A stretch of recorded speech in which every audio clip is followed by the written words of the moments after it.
So as Dan mentioned, this talk, I met with Tess, 3-4 months ago, and she said, you've got a topic you can choose, and I chose love.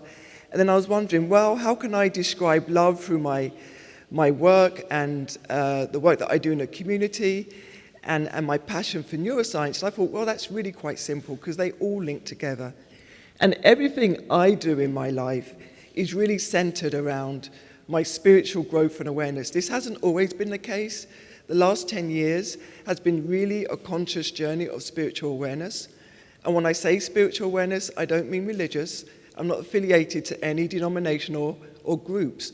I do mean just acknowledging that there's a power greater than us, the universe, universal timing, and really looking deep within myself and my soul and my heart and using that as a compass to guide me in everything I do, so I can hopefully empower those words of love, compassion, and humanity in all that I do. And I really try and instill that kind of practice and thought and belief into my 2 beautiful children. That is Andrew, who lives in Manchester, UK, and Portia, who lives in Los Angeles. Now, my 2 kids are when I thought about love, they're the first 2 things that have to be shown up on the slide, right? They're the apple of my eye, they're my heart and my soul, they're my whole being. They are so different to who I am. And growing up as a single parent in the UK, I was adamant that my children was going to have a good career path and they were not going to struggle like me. So I wanted them to have a strong academic path. And this is something I was instilling in them, a good education, which is still true, but also you've got to follow, you've got to get an academic career, get a good job, be a doctor, a lawyer, a neurosurgeon, whatever, just get that job. And then as my kids grew up, and I grew up, and I became more spiritually aware, I realized it's not about me, it's about them and their path, and their purpose, and their passion. And when I realized my daughter's eyes would be wide open, when I'd take her to the theatre, she would sit there right at the front, almost crawling on the stage, because she loves the theatre. She loves acting. She's a creative person. And that's something that she wanted to do at school. Who am I to tell her that she couldn't do that? She's very strong academically, but she's also strong creatively. But her passion is really with the creativity. So I just have to support her in an expensive school in LA to do acting, right? Which is fine, because she did her 4-year degree in 3 years. She graduated with honors, and she's really doing well, establishing herself in a really hard environment in LA to be an actress, a poet, a writer, very creative. But the important thing is she's happy because she's following her path and her purpose, and it's something she loves to do, and it fills her heart. Equally with my son is, my daughter is very strong-minded and independent. My son is more of a compliant child. He does whatever his mother tells him. And so he was really like, okay, Mum, I'm going to get the office job. I got my degree. I'm going to do all of these things that's expected of me. But he hated it, and he was miserable to the point of depression. And I had to fly from the US when I was here, and he was in the UK at school, and I had to sit him down, and he was just crying his eyes out. He was depressed, and I had to say to him, Andrew, what is it that you love doing? Dig deep, and he didn't know. I said, okay, what is it you don't love doing? And what he didn't love doing was all the things that he was doing to please other people. So I had to instill in him again, please do what following your heart and your passion. And as a result of that, he's now a fitness instructor. It was really hard to start off his own business to be a fitness instructor. But a year later, he has 20 clients a week. He's employed to do fitness videos, and he's really happy and enjoying his life. So the message there about, the love portion, really follow your heart and your passion, because that will really make you happy and hopefully enjoy life and, have a positive impact in life. And so that's like my personal mission statement. Whenever I do a talk, I talk about my personal mission statement. I talk about what makes me whole and present and how that really is around my spiritual awareness and being around positive people and doing things that I love.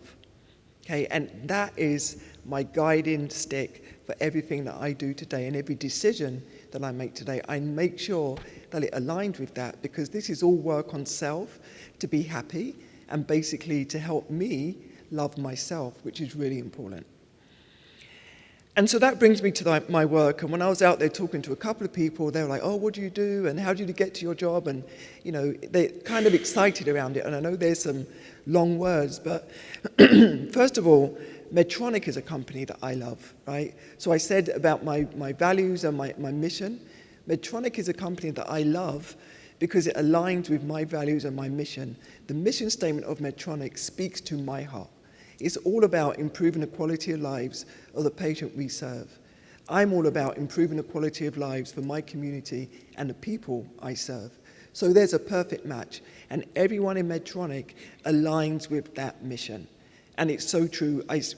Blood is red, but we say there's blue blood in Medtronic because we really do believe in that mission.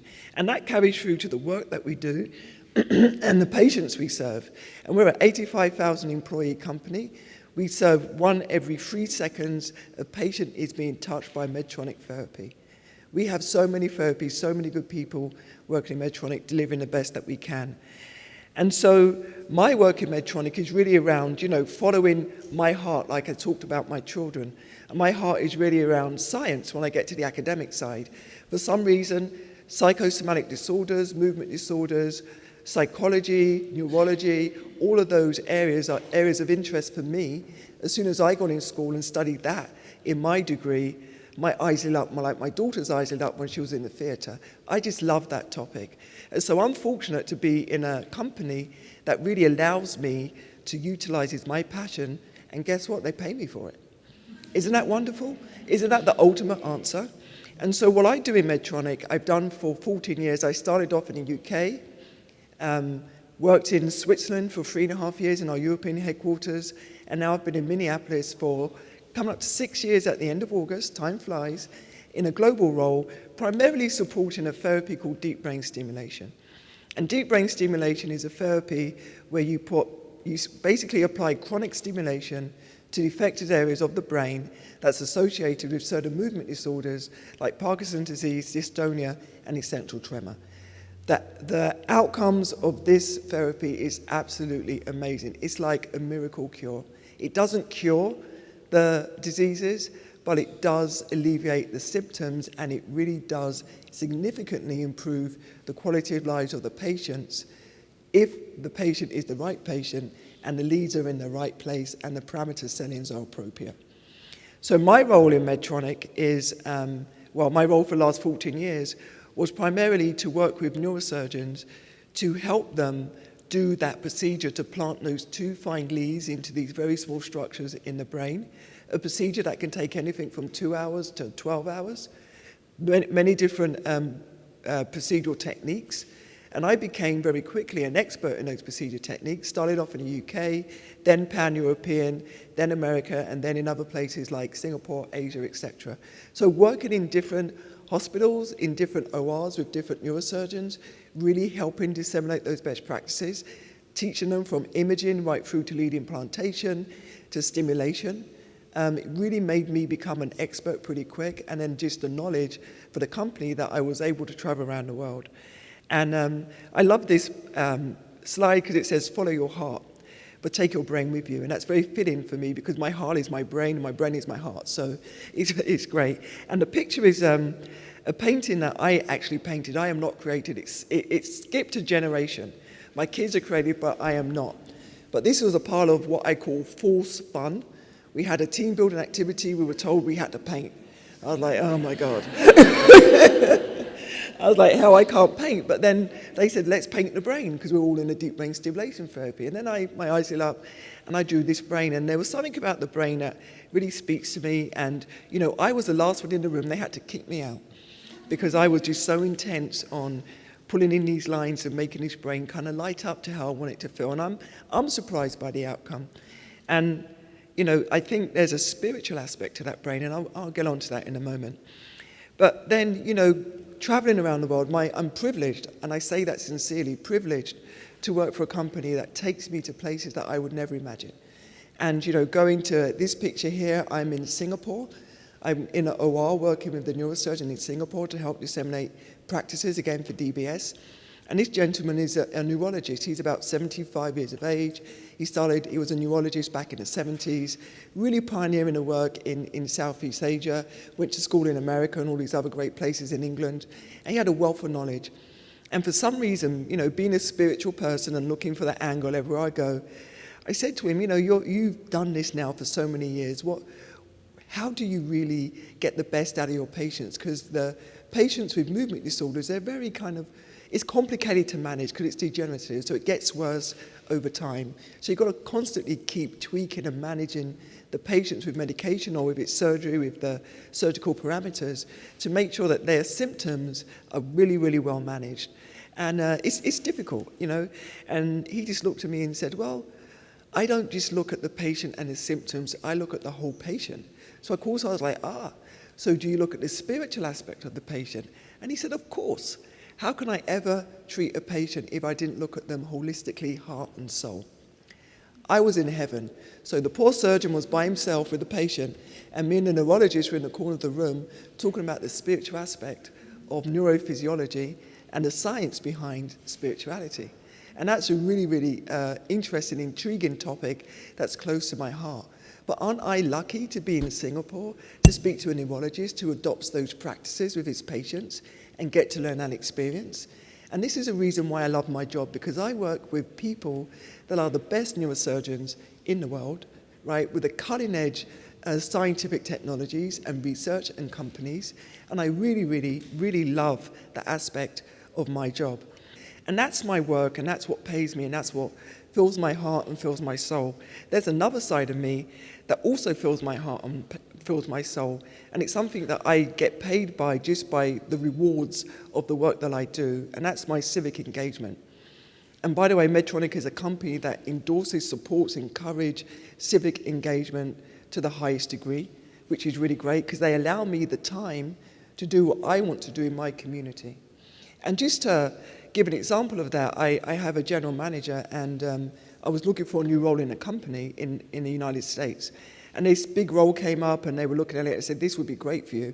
But my general manager looked at me and said, the only downside to this role, if you take it, is it won't give you the time to do the work that you need to do in your community. And I thought, wow, isn't that great? They get me, they understand that this makes me tick, and they're making sure that this is part of my career path. So I didn't take that role because it wouldn't give me the time to work in my community. And my community is really important to me, particularly in times like this week. Being out there yesterday with my community was really healing, because it was just a horrible morning getting up yesterday. Went to work, sat in meetings, blind, numb, nobody acknowledging, nobody recognizing, had to leave the meetings, just literally left and went down and was with my community and listened to people's stories. And that was really part of the healing process that allowed me to find my voice again so I can get up and do what I need to do. But more importantly, it encouraged me and inspired me even more to do work in my community, because we know all of this is just a manifestation of the deeper problem around the disparities that happen in our communities around education, healthcare, economics, etc. You know the facts, and we know that these are the root causes. So if we can start addressing the root causes, then hopefully we can alleviate some of the painful situations that we are faced with today. And so, the Harvest Network of Schools, it's a public charter school in North Minneapolis, 99% African American children, families coming from the most challenging parts of Minneapolis that you could ever believe. The high mobility, homeless, low income, all of it, everything. You will see that in the school. But yet, in our schools, we believe that every children has the ability to learn, irrespective of their circumstance. And when they step foot in the school, no excuses, you're here to learn. And that culture of belief and that drive and determination has really helped these schools become, at a point in time, the beat and the odd schools in the state, right? When I came here 5 years ago, this school was the highest performing school in the state and 7 surrounding states for K-8 children in these particular regions. So they do really great stuff. Right now the results are kind of slipping, not doing very well. We have to relook at that and do some more work. But I do a lot of, like volunteer work in there, but I don't see it as volunteer work. I see it as my work. And I'm in that school as much as I'm in Medtronic. Every time I'm not in Medtronic, I'm in the school, and I'm helping to strategize and really help develop that school and make it, accessible to more parents and children to deliver that high quality education that we all know can lead to better circumstances for our community, right? This is what's going to help create a just and healthy society for everybody. We educate these kids right, we educate everybody right. And so there's a lot of work that we do around that. And beautiful children, beautiful teachers, beautiful ethos, and it's just a privilege to work in these schools I chair. I helped Mr. Eric Mahmood, the CEO and founder, I helped him start up Mastery School, the third school. It's 4 years now in existence. We now have 3 schools, educating 1,300 children. We have a growth plan to educate 3,800 children in 2020. And we really hope to achieve that, 2025, I'm sorry. And we really hope to achieve that with high quality education. The other part of my civic engagement is the African American Leadership Forum. This is a group of African American leaders. Anyone's a leader, right? Anyone who's willing to step up and commit their skills to their community to make it better is a leader. And a phenomenal organization of over 1,000 people that really get together in different cohorts to work on all of those root cause issues that we're seeing manifested out here today, right? So we've got work on education, healthcare, economics, social and criminal justice. And we're talking people from corporations, non-profits, philanthropics, community engagement people, mothers, fathers, everybody is involved. Anyone that steps up and can get involved is welcome to really help drive the agenda forward. And we do things at the legislative level. We work with all the elected officials. Every black elected official is involved in this group.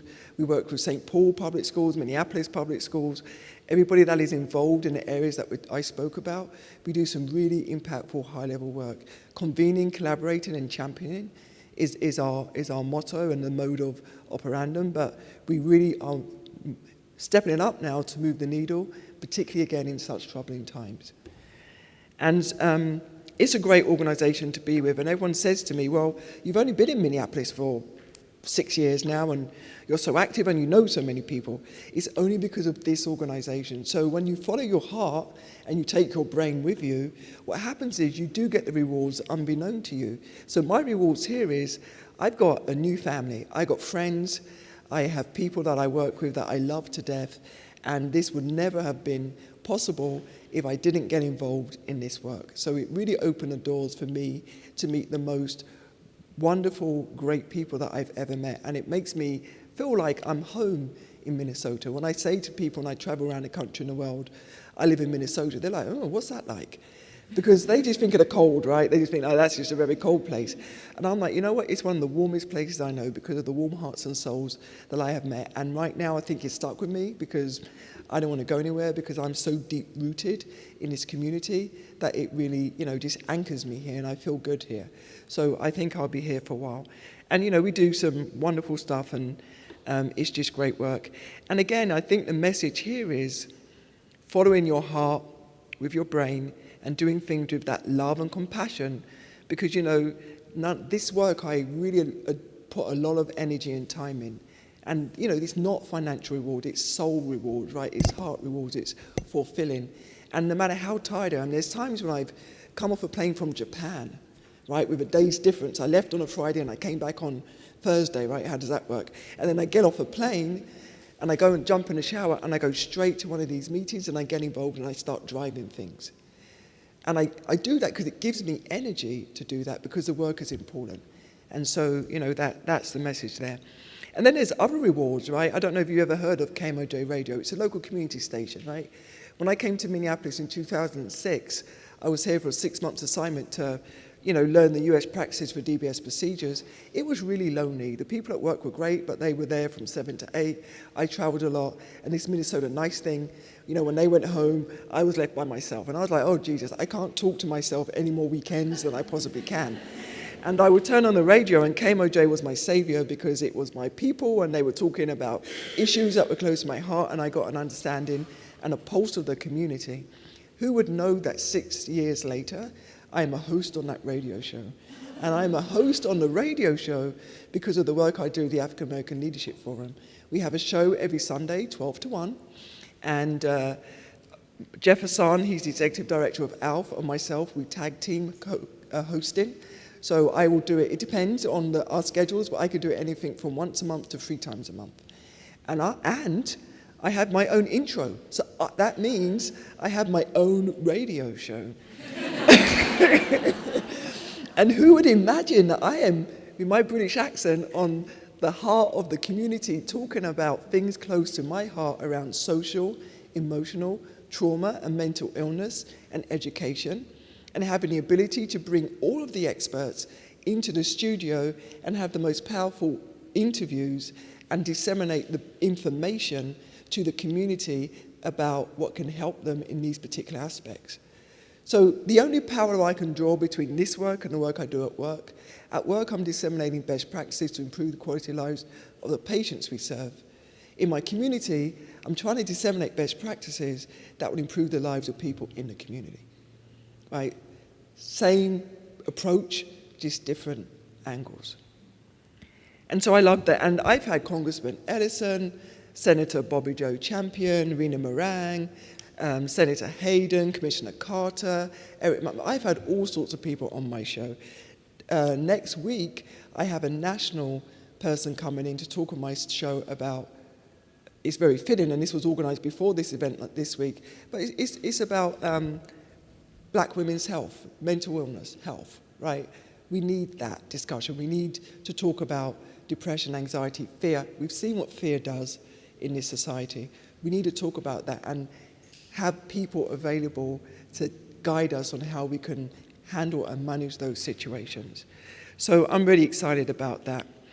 The other thing is heart maps. You know, you've got to do whatever's good for your heart and your soul, and just encourage you to do that. And I think that's a clear message you're hearing, because when I, put these presentations together, I'm like, yeah, I've been working on this for 10 years consciously, really trying to align everything with my path and purpose. And now I'm seeing that it's actually fitting into place, and the things that I'm doing aligns with that. It took a long time. I know I look young, but I'm 50 this year, right? So that's 10 years, and there's a good 30 years before that where it was a completely different story and a completely different situation. But it's an ongoing journey that will really continue until the day that my soul transitions. It doesn't stop. We don't reach there. You've got to keep on working at it. And it really is a positive thing to do. And so I also make sure that I have what I call my balance box, right? What grounds me, what keeps me sane, particularly through traumatic times. And I would encourage everybody to just get a grid and ask yourself, what's in your box? What are the things that you like to do, that you love to do, that inspire you, that fills your heart, that keeps you motivated and gives you lots of energy? And life is life, and one day something's going to disappear in that box. Many things may disappear in that box, but my hope is that 1 or 2 or 3 will disappear at once, not all of them, because when they do disappear, I can lean on the other things in my box until I refill the space that is empty, right? And so that's something that I try and practice as well, and make sure I get all of those things in, and each and every one of those things fills my heart, keeps me healthy and safe. And then now I want to move to compassion. So when I think about love, I think it goes hand in hand with compassion, which goes hand in hand with humanity. And this speaks more to the spiritual aspect of me. And Pema Chodron, many of you may know her, a US Buddhist, who really speaks some powerful words. If you haven't heard of her, I would seriously recommend you just Google her and buy all of her books and read them all. She talks about groundlessness, compassion, humanity in a time like today. It's really important to focus in on this, because this is what will see us through the dark times, and this is what will make us get a little bit of sense out of nonsense, right? It's what grounds us. And it's quite important. And, even before this week, I put this picture up. And are you guys familiar with this picture? And I'm sure you know that there's many iterations of the story behind the picture, but let me just give you my version, right? So the story behind this picture is this is in Sudan during the famine, and there's this little girl with her family. I don't know where the family is, but they're on their way to a refugee camp where there's food, and obviously starving, hungry, traumatic, and all of the horrible things that we don't want anybody to experience in his lifetime. And there's a vulture waiting to pounce on this young lady. Photographer came along and waited. Stories say anything from 20 minutes to 3 hours, but the point is, he waited for a while to get the perfect angle or get the perfect picture. And then he took the picture and left, right? Whatever reasons he left is, beyond me, whether it's because they were told not to touch him or what have you, but he left. And then he came back, I think he was a South African photographer, and he came back and this picture became well known. He won the Pulitzer Prize and it was all just a fabulous thing. And then reporters started asking him, what happened to that little girl? And he was like, he didn't know. He didn't know. The first thing I saw in that picture was a little girl dying. I don't know what was going through his mind, so I can't speak to him. But what I do know is I saw a little girl dying, and if that was me, I wouldn't be standing there for 20 minutes waiting to take a picture. I'll be doing something to help the little girl. And this is where the compassion comes in. Because you may love your job. He may have been a great photographer. And by the way, the guy was so distraught, and I think he had other issues, that he ended up committing suicide. Because that really hit him when they said, what happened to that little girl? And so this is the compassion part, right? You may love your job, and I love my job. I love my job, my heart and soul. But you've got to love your job, and you've got to have that compassion as well.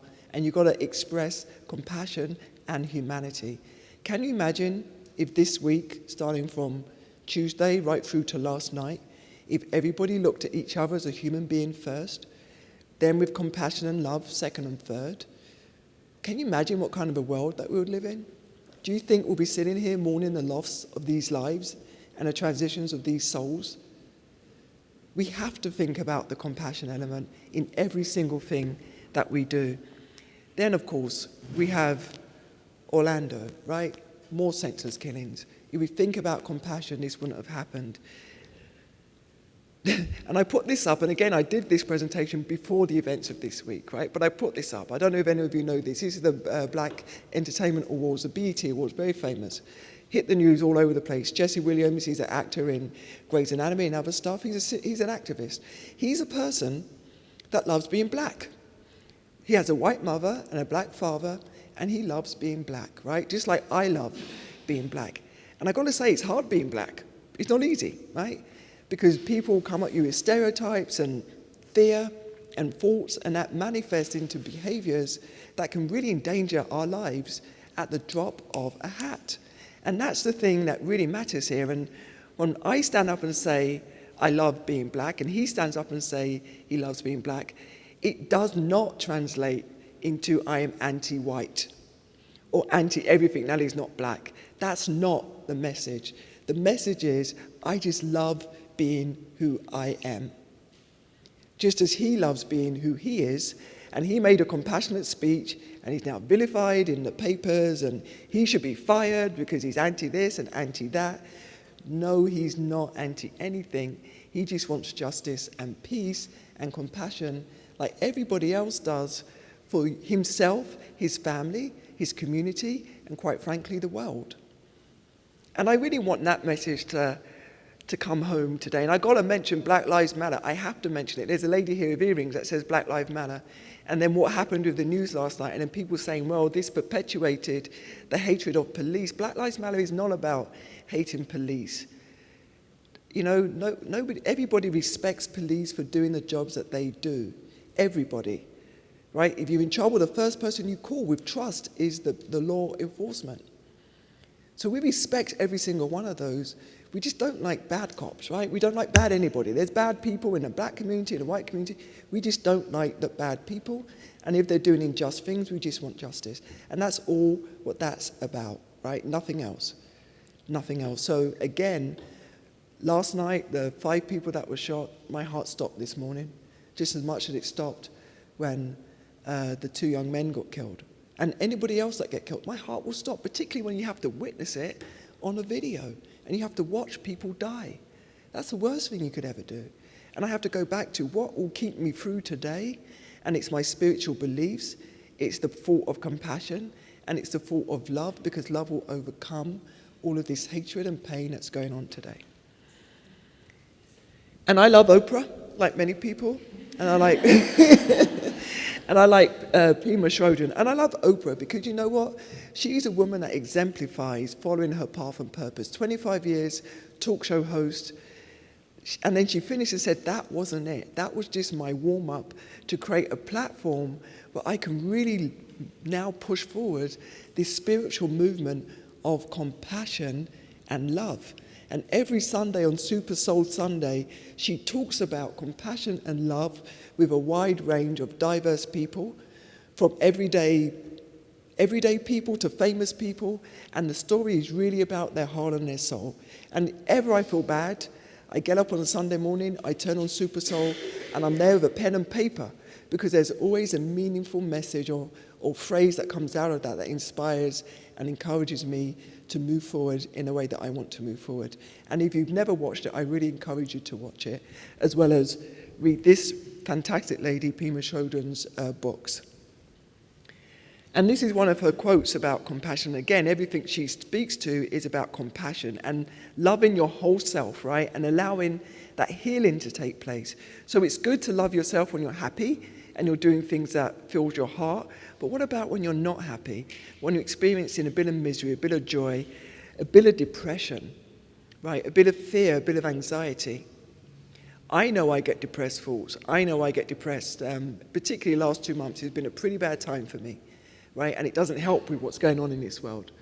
And when I get depressed, I have to put into practice my beliefs and my values of meditation, looking deep within inside of me, the spiritual side of me that really thinks that there is something better out there in this world and that I've got to go out and do it. And also, another good way of helping me to feel better is going out and doing my community work. There's nothing better than when you're feeling bad, going out and helping other people. When I have to get up and go in the hospital, and typically I see the patients before they go in the OR, so I'm with the surgeon all the way through, and I see the patients, and I see the families, and I see how worried they are, and I see the conditions of the patient, and I'm walking through hospitals, and you walk past other patients. It does a lot for your soul, right? Just gratefulness, gratitude, compassion, and love. You forget about yourself, and you focus on other people and helping them to heal. That is a really good way forward. And so I put this up because it's really important to acknowledge not just the good parts of your mind when you're happy and positive, but also the negative parts when you have those depressed moods or anxiety or fear. Pema Chodron talks about groundlessness, sitting in the pain, not understanding where it's going to take you. Don't ignore it. Don't try and filter it out. Sit in it, because what that does is it makes you feel the pain, it makes you feel human, and you realize that what you're feeling is a human experience. And then what that does is it really does enhance your level of compassion for other people. So when you're out there and you're meeting other people and they're having a bad day, you would approach them from a point of compassion because you know their experience is a human experience, which you too may have experienced. And so that approach really makes this world a better place, right? It really does. And I just want to kind of move to the close by talking about bringing all my loves and passions together. So I'm very much a spiritual person, believing in the universe, a power greater than us, aligning with my path and purpose. Sense of well-being, being enlightened, being present. That's how I describe my spirituality. I love the brain, the science, the connections, right? The synapses, all what's going on in a deteriorating brain, the degenerative brain. But, putting those two together, I realized that the pathways and the areas in the brain that are associated with these degenerative diseases are also the pathways that's associated with spirituality. And let me not say spirituality, let me say sense of well-being, enlightenment, being present. There's these scientific studies out there, functional MRI studies, that clearly show, visibly show, that there are two pathways associated with your sense of well-being, being present, and then also there's a pathway associated with what I call the negative chatter, the ones that bring you down into a negative spiral. And the functional MRI studies shows you that when you meditate, you enhance the pathways of your sense of well-being and you decrease the pathways of your negative chatter. So there is science behind some non-traditional practices of spirituality. And again, in my job, I'm fortunate. I travel around the world. I get to know people, right? I'm writing about spirituality and the brain, a blog that I know this lady from Medtronic knows all about. And I'm writing about spirituality in the brain, and I'm going to Emory University to do something for one of my therapies, to meet with a neurosurgeon. And I'm reading the article, I'm like, oh yeah, Professor Helen Mayberg, where is she based? Oh yeah, she's based in Emory. This is one of the world leaders in psychiatric therapies, depression. She's on the forefront of the research in clinical depression with deep brain stimulation and all of these other areas. She's really she travels around the world to talk about anxiety and depression. She has a big clinic in Emory. And I'm like, well, I want to get to see this lady because I want her to help me understand. I had some questions about the paper she wrote and the study she'd done on these functional MRIs. And to cut a long story short, I know a guy in Medtronic who's a scientist, he knew her, he connected me with her, and with 2 days I was sitting in front of her in Emory, and she gave me an hour worth of her time, and we dug deep into the spirituality and science behind spirituality. Isn't that powerful? And that would never have happened if it wasn't for my job, if it wasn't for my belief in spirituality, and it wasn't for my kind of drive to really follow my path and my purpose. And it's really important part of a book that I'm writing that will talk about the science behind spirituality and why that's important. Not to prove that it exists, but just to prove that if we integrate these practices, we can really enhance and increase the outcomes of people with depression, anxiety, and also schizophrenia, OCD. We can improve their outcomes if we incorporate these non-traditional practices, and there's science to kind of prove that. So I'm coming to a close, and I wanted to end with this quote by, again, Pema Chodron, because it's powerful, it's poignant, and it really talks about resisting change. It talks about suffering, compassion, enlightenment, being awakened, and really it talks about being present, but more importantly, it talks about the ambiguities of the human being. And it's from a book called Living Beautifully with Uncertainty and Change, a book that I will say is one of my Bibles, together with The Seat of the Soul by Gary Zukav, and all of these other wonderful spiritual books that really does feed my soul. So I will end, as I started, right, with my babies, my heart and my soul, the lights of my life, the reason for my being, but also, my light and my life, right? The reason for my being used to be because of my children. I love them to death, but it really is about me. And if I talk in a spiritual sense, I say we chose each other.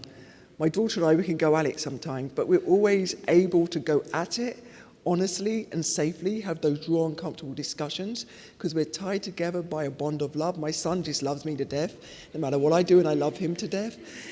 You know what girls are like, right? Strong and independent.